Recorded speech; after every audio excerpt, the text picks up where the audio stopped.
So good afternoon. Now it is time for our big debate this hour. Electric cars. Now they're often dubbed the green future of personal transport. But just look at the government's plans to ban the sale of petrol and diesel vehicles by 2030. We're expected to start driving around in super low emission EVs. But is that actually really realistic? They're super heavy.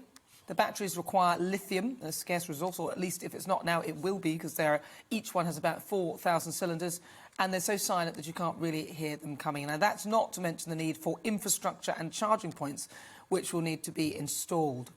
Well, joining me to talk about this is someone who really believes in the benefit of electric cars. It's Ralph Kyle. He's the Managing Director of Swindon Powertrains, which develops engines and EVs, and he joins me from Donington. Hello. Are you in your electric car now? I am in an electric car, yes.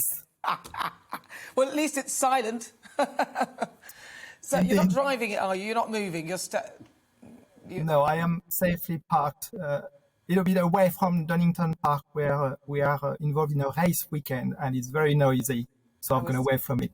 Oh, that's very good of you. Thank you so much. So I want to ask you then, is the future really the future for electric cars? Is this realistic? I think there is a very strong possibility that mobility is better in the future, and step by step being electric, yes. So your electric car then, why is it so good? It is so good because, number one, it's very easy to use. You jump in, you press the on button, and you drive it. It's very easy. It can't be easier. It doesn't obviously emit any gases when I am driving in a town, and therefore that's good for the people who live in the town. It's extremely economical to maintain. It costs virtually nothing to run. You can do thousands of miles and don't spend anything on maintenance, or virtually nothing compared to a conventional car. And so for these reasons, these are all very positive points. And of course, as you know, Nana, there are some points that are not as good at this moment in time about EVs. But I believe that over time, these aspects will become better. And without a doubt, maybe by 2030, maybe a little bit later, EVs will be just a no-brainer. So why do you drive your electric car, though? Is there a specific reason? Are you trying to save the planet? Or is there some other reason why you drive a specifically electric car?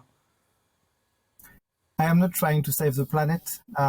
It may be controversial, but I'm going to say that I don't think the planet needs saving.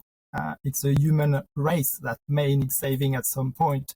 The planet will survive us by quite a margin. I am driving my electric car primarily because my business is involved in automotive and I want to understand this better. And it really does that very well. And actually, over time, I've learned to absolutely love it. I love how easy it is. I love how the feel-good factor of driving an EV in a town center, because I'm not putting any dirty gases into that town center. I love the economical side of driving an EV over time. What about the infrastructure, though? I mean, has it ever caught you off the hop when you've got to charge it up and unfortunately there's nothing close by? You're making a very valid point. The infrastructure is one of the aspects that needs to make progress. It is already very good if you use a specific make of car, which you may guess what that is. For the rest of the makes of cars, it needs to progress. Again, I have no doubt that time will make this happen. And once the infrastructure is there, then it will be easy for everyone. Interesting. So, well, let me bring my panel in as well, because I want you to meet my panel. I've got Danny Kelly and also Lembit Opit. And I don't think... well, we'll start with Danny, because Danny's probably got a few questions for you. He's actually a car salesman. So, Danny. Car salesman? I own the company. Ralph, hi. Same thing. Good afternoon. Hi. I'm trying to place your accent. I'll figure it out, I'm sure, before the end of the show. Ralph, as far as infrastructure is concerned, I think it's going to take... I drove 90 miles to get here from the Midlands. And I can imagine the thousands of cars that were hurtling down the M40. If they run out of juice, and you can see where I'm going with this, then it's a 5-minute pit stop.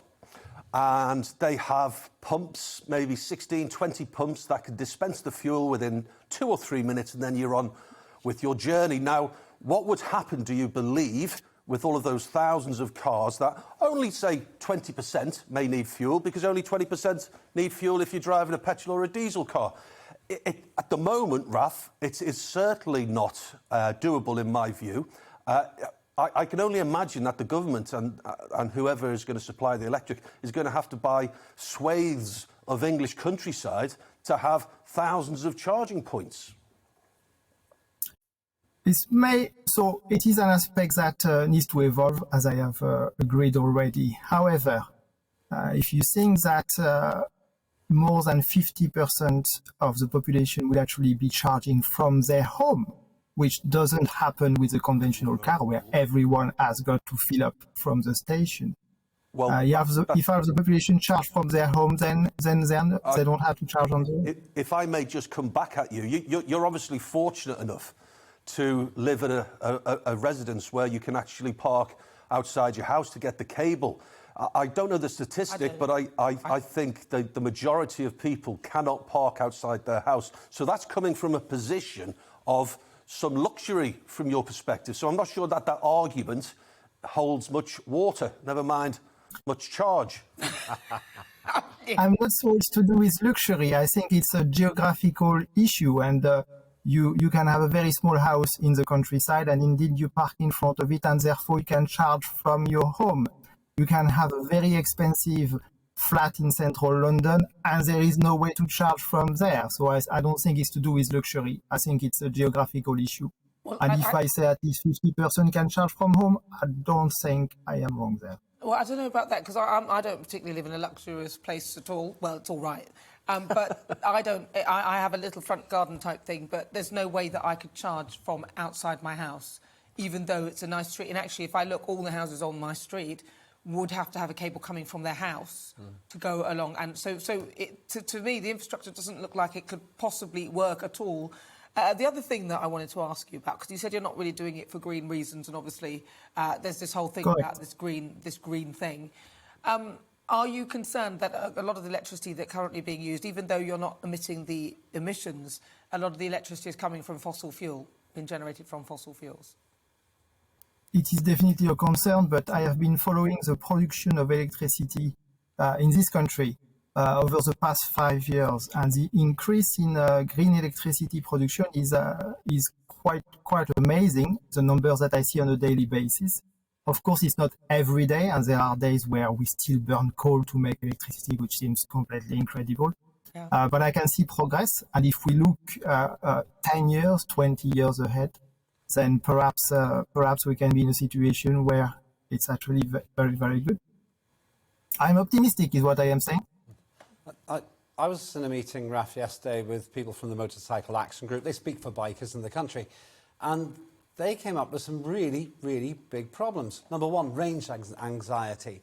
Maybe when you've got a new vehicle, it goes further. But once the batteries get tired, your car or motorcycle becomes worthless. Secondly, lithium-ion. They're so dangerous. If there's a hole in them, they spontaneously combust. And you can't put them out. You just have to wait for the fire to end. And here's a third point. I respect you for saying you're doing this for commercial reasons rather than for environmental ones, because the environmental argument doesn't hold water. Nana's just asked you where the power comes from, and we haven't got the infrastructure in place for that. But the more fundamental point here is it's not even clean to build these things. They're hugely resource hungry, and we'll have millions of tons of leftover batteries if we actually go electric. Is this credible, or is this what we call virtue signalling? I am not saying there aren't problems, and indeed these problems need to be worked on, and the situations need to get better. You talked about lithium and the way it is mined and the issues that we've been told about those mines. These are important issues that really need to get better.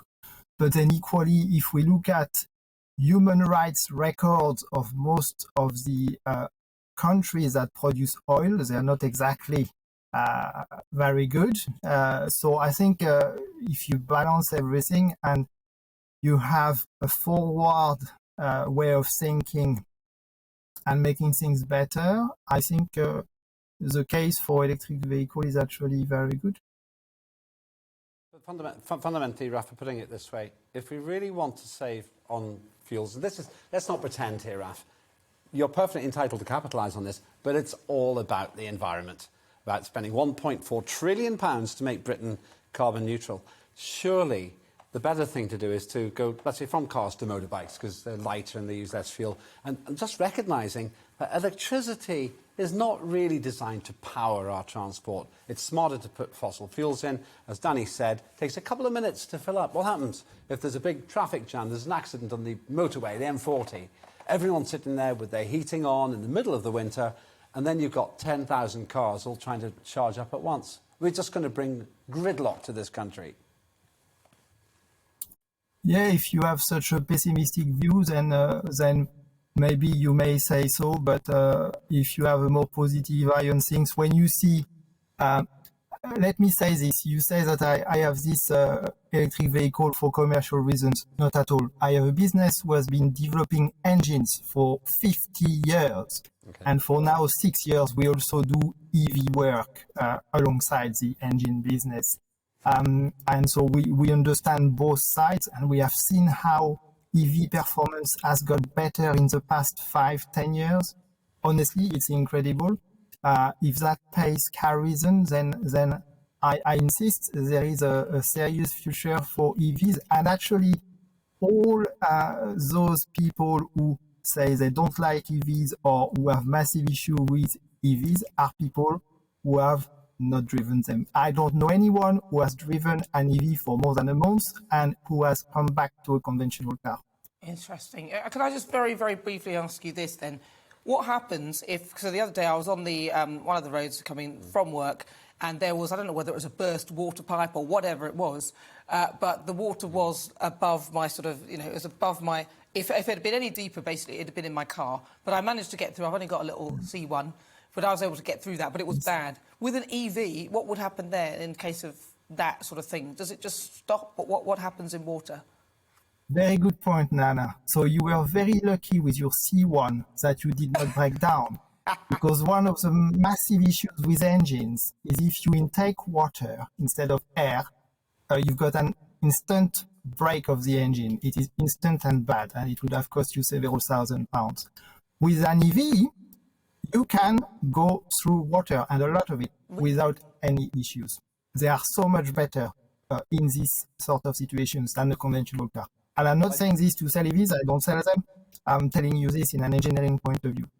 Really? I thought that they'd just, you get electrocuted in your car and that'd be the end of that. I was going to say, Raf, if you want to demonstrate that, I'll come and watch. We'd definitely love to see that happen. Raf, thank you. You need to drive one, you need to try one, you need to make your own opinion, not by the hearsay, but by your own experience. And you will see, you will be extremely surprised. I can bet you. Well, listen, Raf, thank you so much for joining us. Thank you so much. That's Raf. He's the Managing Director of Swindon Powertrain. Well, let's bring my panel into the discussion as well. We've talked about electric cars. There's so much more to discuss. We will be talking about that. But first, take a look at this.